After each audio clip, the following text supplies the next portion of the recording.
Hello friends, this is Hemant Agarwal and welcome once again to my YouTube channel maths on class. जैसा कि आप जानते हैं, लास्ट वीडियो में हम इनिक्विटीज़ के रिगार्डिंग बात कर रहे थे। वहाँ पे हमने इनिक्विटीज़ से रिलेटेड 6 प्रॉपर्टीज़ को भी पढ़ लिया था। इस वीडियो में हम इनिक्विटीज़ को कंटिन्यू करेंगे। ये इस सीरीज़ का लेक्चर नंबर 2 होगा।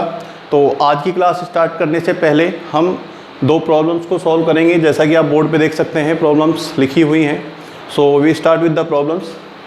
फर्स्ट प्रॉब्लम है, if a greater than -5 then a square greater than 25 is this statement true। हमें इस स्टेटमेंट के लिए चेक करना है कि स्टेटमेंट ट्रू है या फॉल्स है। Okay, so we are given in the first problem a greater than -5।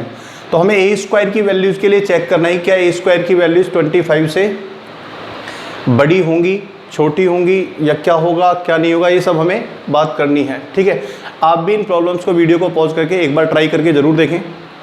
तो देखिए, a greater than -5, तो इसके रिगार्डिंग जो प्रॉपर्टीज़ हमने पढ़ी थी लास्ट लेक्चर में, पहले उनकी बात करते हैं। हमने प्रॉपर्टीज़ पढ़ी थी, if a greater than b, अगर a greater than b हो और a और b दोनों पॉजिटिव हों तो उस केस में स्क्वायर जब हम करते हैं तो इनिक्विटी का साइन चेंज नहीं होता। क्या बन जाता है? a square greater than b square.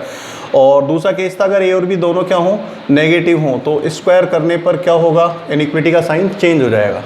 ठीक है, लेकिन यहाँ पे देखिए, a greater than -5 वाली कंडीशन में a की जो वैल्यू है वो पॉजिटिव भी हो सकती है, नेगेटिव भी हो सकती है और ज़ीरो भी हो सकती है। तो आप डायरेक्टली इन प्रॉपर्टीज़ को यहाँ पे यूज़ नहीं कर सकते हैं। देखिए, समझते हैं इसको।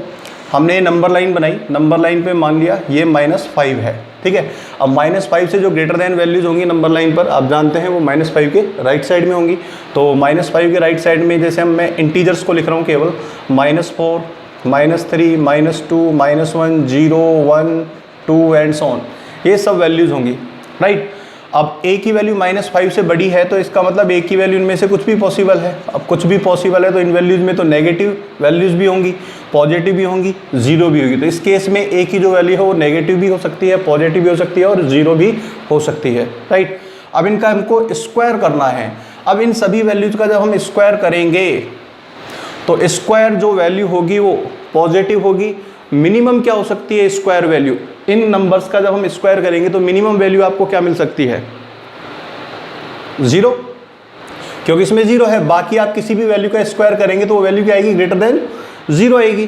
तो मिनिमम जो है वो स्क्वायर करने पर आपको क्या मिलेगा? 0। बाकी केसेज में क्या होगी? वैल्यू पॉजिटिव होगी, 0 से बड़ी होगी। तो इस कंडीशन का जब हम स्क्वायर करेंगे तो we will get a square greater than equals to 0। Right, तो a जब किसी नेगेटिव नंबर से ज़्यादा होगा तो a square greater than equals to क्या होगा? 0। So this statement is wrong, means answer of this question is no. इस क्वेश्चन का आंसर क्या हो जाएगा? नो हो जाएगा। हाँ, लेकिन अगर मान लीजिए यहाँ पे a लेस देन -5 दिया हुआ होता, आपको a लेस देन क्या दिया हुआ होता? -5 दिया हुआ होता, तो इस केस में a की वैल्यू क्या हो जाती?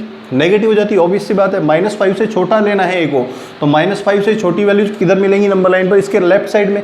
लेफ्ट साइड में जब मिलेंगी तो वो सारी जो वैल्यूज होंगी वो सारी नेगेटिव होंगी। तो उस केस में क्या हो जाता है? नेगेटिव। अब ये नेगेटिव, ये नेगेटिव, जब आप इस इनिक्विटी का स्क्वायर करते तो स्क्वायर करने पर क्या होगा?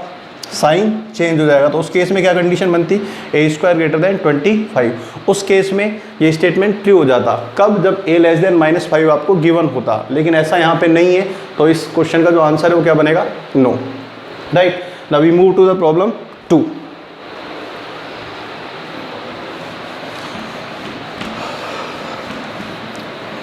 देखिए, इन प्रॉब्लम 2 हमसे कहा जा रहा है, if a greater than b greater than 0 and c less than d less than 0 means a and b both are positive here and c and d are negative, then prove that। इसमें हमको prove करना है a by d less than b by c। ठीक है, तो इसको prove करने के लिए देखिए, since we are given, या इधर लिख देते हैं अपन, we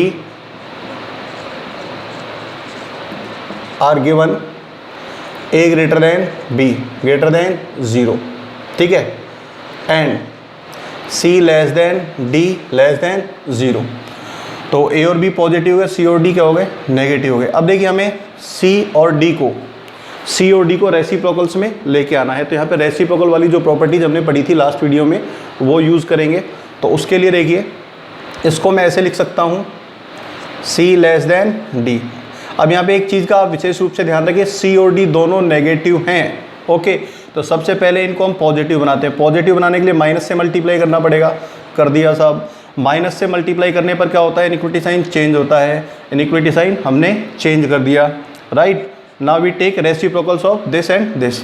अब इसका रेसिप्रोकल लेंगे तो क्या बनेगा, ये -1/c, ये क्या बनेगा -1/d। अब रेसिप्रोकल्स लिए हैं तो फिर से क्या होगा, इनइक्विटी साइन चेंज हो जाएगा। Remember -1/c and -1/d both are positive, ठीक है। इस बात को विशेष रूप से ध्यान रखें, कहीं ऐसा ना हो कि ये माइनस साइन आपको दिख रहा है तो आप इसमें गलती करें कि हाँ ये वैल्यू माइनस की वजह से नेगेटिव होगी, ठीक है ना। ये नेगेटिव नहीं है, ये दोनों टर्म्स क्या हैं, पॉजिटिव हैं। अब हमें क्या करना है, इस 1/d वाली टर्म को किससे मल्टीप्लाई करना है, a से। इसको आप ऐसे लिख लें, a ग्रेटर देन b, ठीक है। इनको मल्टीप्लाई करना है, कुल मिला के मल्टीप्लाई तब कर सकते हैं इनको आप LHS को LHS से, RHS को RHS से, जब दोनों इक्विटीज़ के बीच में सेम साइन हो, ठीक है ना। तो यहाँ पे लेस देन साइन है तो सेम साइन, और यहाँ पे क्या है ग्रेटर देन साइन, तो इसको ग्रेटर देन साइन में चेंज कर लेते हैं। कैसे, इस -1/2 को इधर लिखो लेफ्ट में, इसको राइट में लिखेंगे तो ये बन जाएगा -1/c, राइट। अब ये जो दो इनइक्विटीज़ हैं दोनों में साइन सेम है, a b -1/d -1/c, ये चारों वैल्यूज़ क्या हैं, पॉजिटिव हैं, तो आप इनको डायरेक्टली मल्टीप्लाई कर सकते हैं, ठीक है ना। ये प्रॉपर्टीज़ हमने पढ़ी थी ना, if a greater than b and c greater than d in which a b c d all are positive, then on multiplying them what we will get, we get ac greater than b d। तो उसी तरह का case यहाँ पे, इनको multiply करेंगे तो क्या बनेगा, ये -a/d greater than -b/c, right. अब देखिए माइनस साइन चूंकि यहाँ पे नहीं आ रहा है जो प्रूव करना है, तो आप क्या करेंगे, माइनस साइन को हटाने के लिए अगेन इसको माइनस से मल्टीप्लाई करेंगे। माइनस से जब मल्टीप्लाई करेंगे, इसे हम इधर लिख देते हैं, इसको जब माइनस से मल्टीप्लाई करेंगे तो क्या होगा, इनइक्वलिटी साइन फिर से चेंज हो जाएगा। सो a/d will be less then b/c, ठीक है ना, ये कंडीशन प्रूव हो जाएगी, राइट। आई होप आपको ये दोनों क्वेश्चंस समझ में आए होंगे और आपने ट्राई भी करके देखे होंगे वीडियो को पॉज करके। तो अब इसके बाद हम आज की क्लास स्टार्ट करते हैं। तो जहाँ से हमने लास्ट वीडियो एंड किया था वहीं से स्टार्ट करेंगे।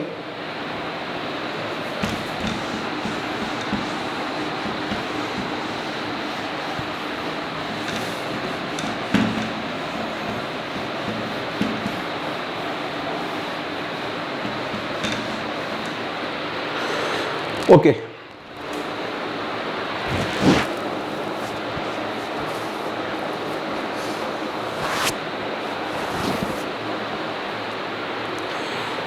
तो लास्ट वीडियो में 6 प्रॉपर्टीज़ को पढ़ने के बाद इस वीडियो में हम स्टार्ट करेंगे इंटरवल्स, ठीक है। तो इंटरवल्स बेसिकली 3 टाइप्स के होते हैं, 3 टाइप्स ऑफ इंटरवल्स। पहला होता है क्लोज इंटरवल, जिसको हम हिंदी में समव्रत अंतराल कहते हैं। दूसरा होता है ओपन इंटरवल, जिसको हम हिंदी में खुला अंतराल या विवृत अंतराल कहते हैं। और थर्ड होता है सेमी क्लोज सेमी ओपन, अर्ध संवृत अर्ध विवृत, राइट। तो जानते हैं इन इंटरवल्स को बारी बारी से। सो इंटरवल्स,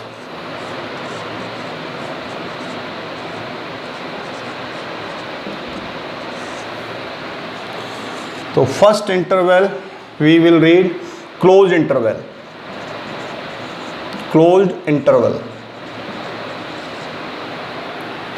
हिंदी में क्या बोलते हैं इसको, संवृत या बंद अंतराल, ठीक है।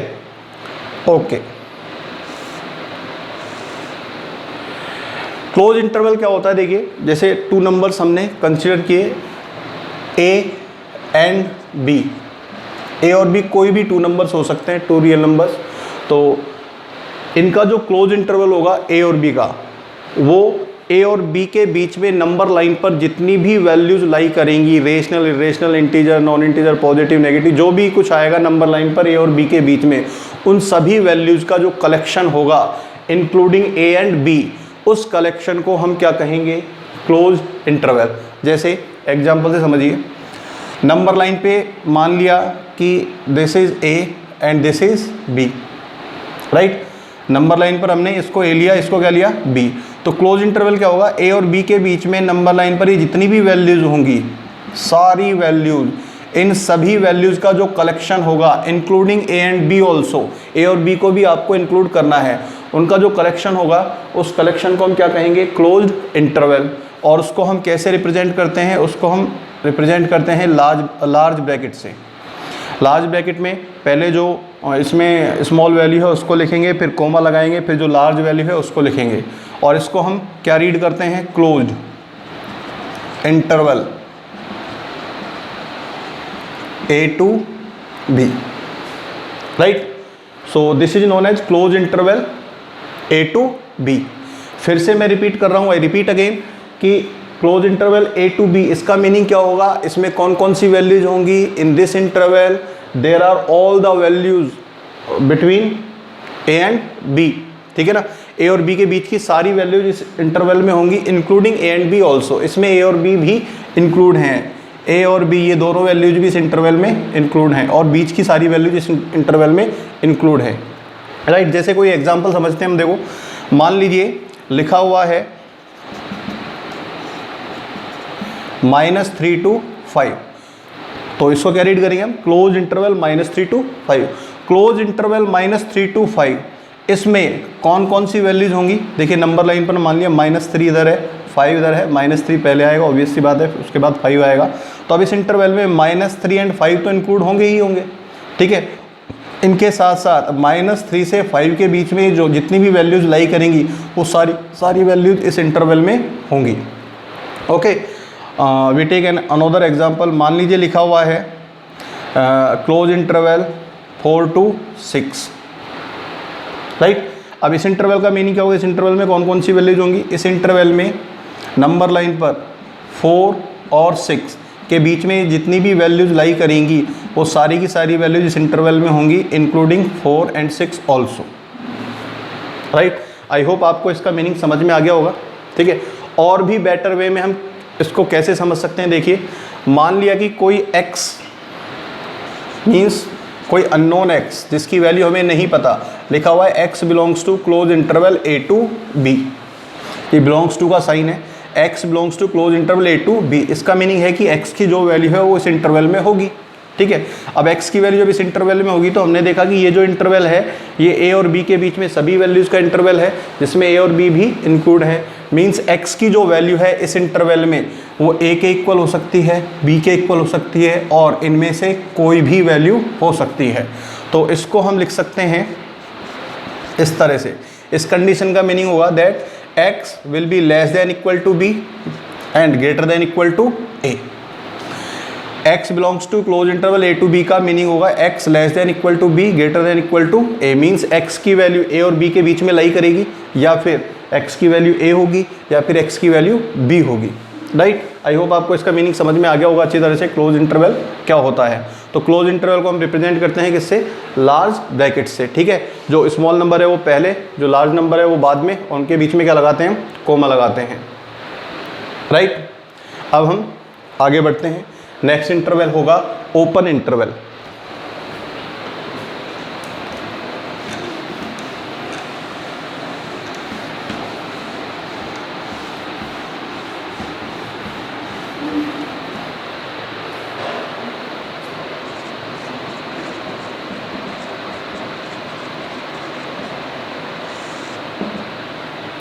हिंदी में इसे क्या बोलते हैं, खुला अंतराल या विवृत अंतराल, ठीक है।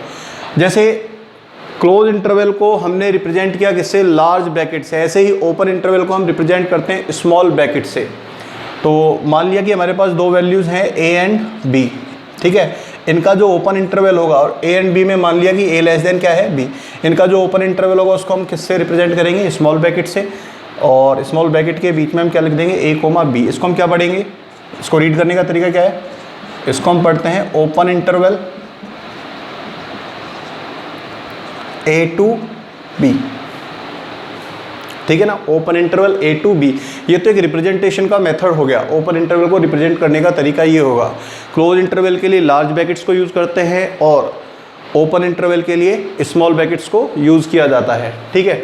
अब इसमें कौन कौन सी वैल्यूज़ होंगी, open interval A to B में नंबर लाइन पर A और B के बीच में जितनी भी वैल्यूज लाइज करेंगी वो सारी की सारी वैल्यूज इस इंटरवल में होंगी, ठीक है ना, but not including A and B, लेकिन A एंड B उस इंटरवल में इंक्लूड नहीं होंगी, ठीक है।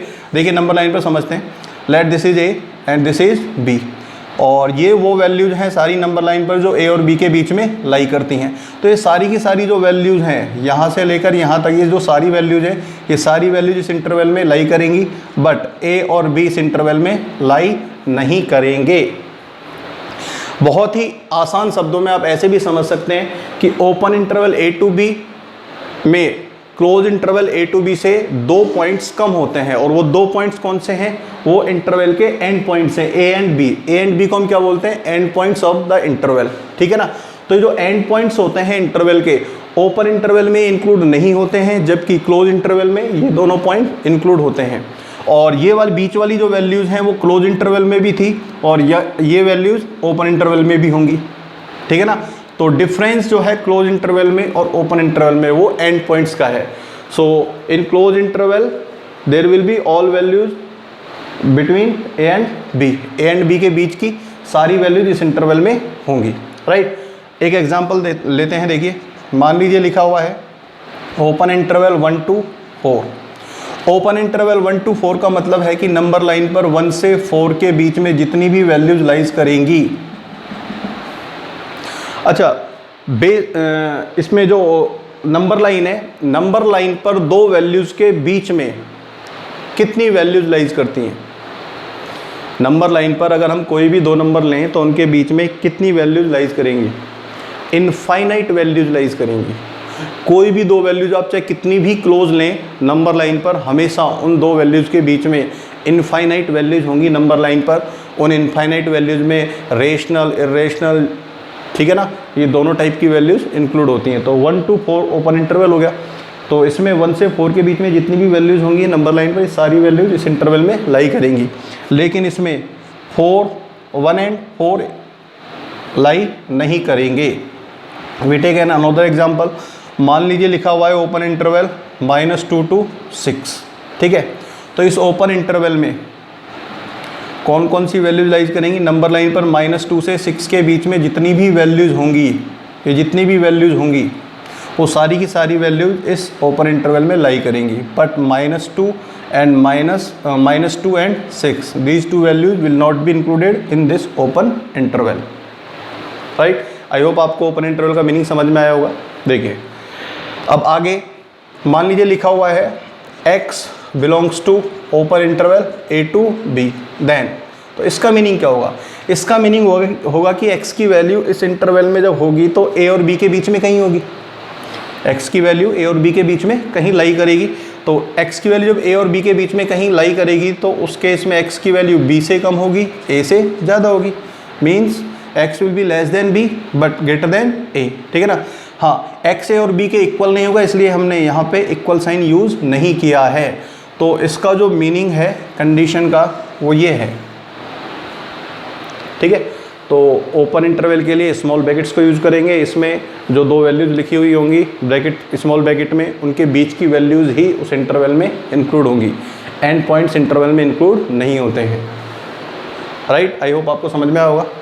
तो अब आगे बात करते हैं सेमी क्लोज, सेमी ओपन के बारे में।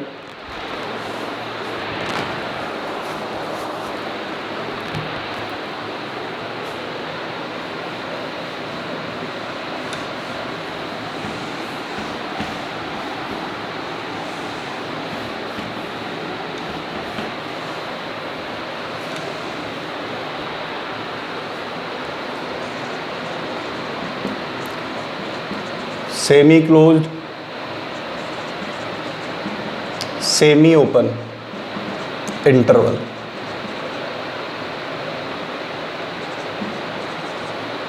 देखिए ये क्या होता है, नाम से ही पता चल रहा है सेमी क्लोज सेमी ओपन का मतलब आधा इंटरवल ओपन हो, आधा इंटरवल क्लोज हो। एक साइड से इंटरवल ओपन हो, एक साइड से इंटरवल क्लोज हो। मींस जो रिप्रेजेंटेशन का तरीका होगा उसमें एक साइड ओपन ब्रैकेट होगा, एक साइड क्लोज ब्रैकेट होगा, राइट। जैसे मान लीजिए लिखा हुआ है open interval, interval a to b, open from left end close from right. A की तरफ से ओपन है, बी की तरफ से क्या है, क्लोज है। तो इस इंटरवल में कौन सी वैल्यूज होंगी? इस इंटरवल में देखिए a और b, इनके बीच की वैल्यूज तो इंक्लूड होंगी ही होंगी, ठीक है ना। और इनके साथ में ए और बी में से कौन सी वैल्यू इंक्लूड होगी, जिसके साइड में क्लोज ब्रैकेट बना हुआ है। क्लोज ब्रैकेट किस साइड में है, बी की तरफ है, तो इसमें बी वैल्यू इंक्लूड है इनके साथ में, लेकिन ए इसमें इंक्लूड नहीं है। तो ये जो इंटरवल है ये सेमी क्लोज सेमी ओपन हो गया, ठीक है ना। Open from left side means A की साइड से ओपन है, and close from right side B की साइड से क्या है, क्लोज्ड है। तो सेमी ओपन सेमी क्लोज में देखिए ज़्यादा इसमें कुछ ऐसा नहीं है समझने के लिए। जिस भी साइड का ब्रैकेट क्या हो, क्लोज्ड हो, वो वाला एंड पॉइंट इंटरवल में इंक्लूड कर लेना है आपको। बीच की वैल्यूज तो इंक्लूड होंगी ही होंगी, ठीक है ना। और जिस साइड में या जिस एंड पॉइंट की साइड में कैसा हो, ओपन ब्रैकेट हो, तो वो एंड पॉइंट उस इंटरवल में इंक्लूड नहीं होता है। जैसे मान लीजिए ये ऐसे भी हो सकता था A to B। अब देखिए, अब ये लेफ्ट साइड से क्लोज्ड है, राइट साइड से कैसा है, ओपन है। तो इस इंटरवल में A और B के बीच की वैल्यूज सारी होंगी, और A और B में से कौन इंक्लूड होगा, A। B इंक्लूड नहीं होगा क्योंकि B की साइड में क्या है, ओपन ब्रैकेट है, ठीक है। तो जैसे मान लीजिए कोई एग्जांपल लिखें हम, लिखा हुआ है मान लीजिए -3 to 5, तो इसका मतलब होगा इसमें -3 से 5 के बीच की सारी वैल्यूज़ हैं इंटरवल में, और -3 5 में कौन सा पॉइंट इंक्लूड है, 5। -3 इसमें इंक्लूड नहीं है। इस तरह से और भी एग्जांपल आप इसमें बना सकते हैं। तो सेमी क्लोज सेमी ओपन जो इंटरवल होंगे वो कुछ इस तरह से होंगे, ठीक है। अब मान लीजिए कि कोई x वैल्यू इस इंटरवल में है, x belongs to this interval. अब x जब इस इंटरवल में है तो देखिए x की वैल्यू a और b के बीच में कहीं हो सकती है, और इन दोनों में से किसके इक्वल होगी, कि या किसके इक्वल हो सकती है, b के इक्वल हो सकती है, a के इक्वल नहीं होगी, क्योंकि a जो है वो इस इंटरवल में इंक्लूड ही नहीं है। तो इस कंडीशन को अगर हम लिखेंगे मैथमेटिकली, तो मैथमेटिकली आप इसको इस तरह से लिखेंगे, x less than equal to b greater than a, right. x की value less than equal to b होगी, ग्रेटर देन क्या होगी, a, ठीक है ना। x की वैल्यू b के इक्वल हो सकती है लेकिन a के इक्वल नहीं हो सकती। अगर मान लीजिए कोई x इस इंटरवल में हम लें, तो x a और b के बीच में कहीं हो सकता है, और a और b में से दोनों में से किसके इक्वल हो सकता है, a के, b के इक्वल नहीं होगा। तो इसका मीनिंग बन जाएगा x less than b greater than equal to a, right. I hope आपको इन इंटरवल्स के मीनिंग समझ में आए होंगे। एक बार फिर से मैं रिपीट कर देता हूँ, क्लोज इंटरवल जो होता है उसको हम लार्ज ब्रैकेट से नोट करते हैं। क्लोज इंटरवल में जो दो वैल्यूज होंगी, जो दो एंड पॉइंट होंगे, उन एंड पॉइंट्स के बीच की सारी वैल्यूज उस इंटरवल में इंक्लूड होती हैं, और वो एंड पॉइंट्स भी क्लोज इंटरवल में इंक्लूड होते हैं, ठीक है। ओपन इंटरवल में क्या होगा, ओपन इंटरवल को रिप्रेजेंट करने के लिए हम स्मॉल ब्रैकेट को यूज़ करते हैं। ओपन इंटरवल में जो दो वैल्यूज़ लिखी हुई होती हैं उनके बीच की वैल्यूज़ ही उस इंटरवल में इंक्लूड होती हैं। एंड पॉइंट्स ओपन इंटरवल में इंक्लूड नहीं होते हैं, राइट। थर्ड क्या था, semi close semi open. Semi close semi open interval जब होगा तो एक साइड में आपको ओपन ब्रैकेट मिलेगा और एक साइड में क्लोज ब्रैकेट मिलेगा, ठीक है। तो जिस भी साइड में क्लोज ब्रैकेट मिले वो वाला एंड पॉइंट उस इंटरवल में इंक्लूड होगा। बीच वाली वैल्यूज़ तो तीनों ही इंटरवल में इंक्लूड होती हैं, ठीक है ना। और जिस साइड में ओपन ब्रैकेट है वो वाला एंड पॉइंट उस इंटरवल में इंक्लूड नहीं होगा। तो आप इन तीनों इंटरवल्स का मीनिंग समझ सकते हैं। बहुत ही सिंपल मीनिंग है, आसानी से समझ में आता है। कोई ऐसा इसमें मतलब कोई रॉकेट साइंस काम नहीं कर रही है, ठीक है। तो आज की क्लास में इतना ही, आगे वीडियो में हम इसको कंटिन्यू करेंगे। Till then good bye, keep watching, keep learning. Thanks for watching.